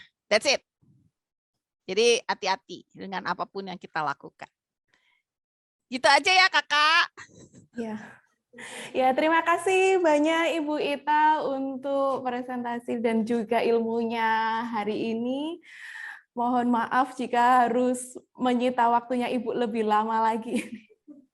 Aduh, ini udah mesti langsung kabur ini. Terima kasih Bu. Terima kasih semua. Sampai jumpa lagi. Terima Jangan lupa kasih. kalau mau ada apa-apa di email aja ya. Ya. Terima kasih Bu Dia. Ya, bagi parents, silakan bergabung di grup WA Info Parenting Sabiru untuk mendapatkan update info lainnya mengenai webinar-webinar berikutnya. Di Juli event ini kita juga punya banyak para pembicara lain yang tidak kalah lebih bagus. Ya, dan untuk materi juga akan kami share di grup WhatsApp Info Parenting Sabiru. Dan juga jangan lupa untuk follow kami @sabiruindonesia di akun Instagram. Ya. Baik, nah saya mewakili Sabiru Indonesia mengucapkan terima kasih untuk partisipasi dari para peserta pada siang hari ini. Saya mohon maaf apabila ada kekurangan atau mungkin ada salah kata. Saya pamit undur diri dulu, sampai jumpa minggu depan. Hai, aku Sabi. Selamat datang di Sabiru. Sabiru adalah media belajar untuk orang tua hebat dan si kecil yang spesial. Berbagi informasi seputar dunia anak berkebutuhan khusus. Menurut WHO, 7-10% dari total populasi anak di seluruh dunia adalah anak berkebutuhan khusus. Sabiru mengajak seluruh orang tua hebat untuk terus belajar dalam mendampingi si kecil. Lewat Instagram kami @sabiruindonesia dan ikuti hashtag Sabiru Info, Sabiru Talk, Sabiru Event.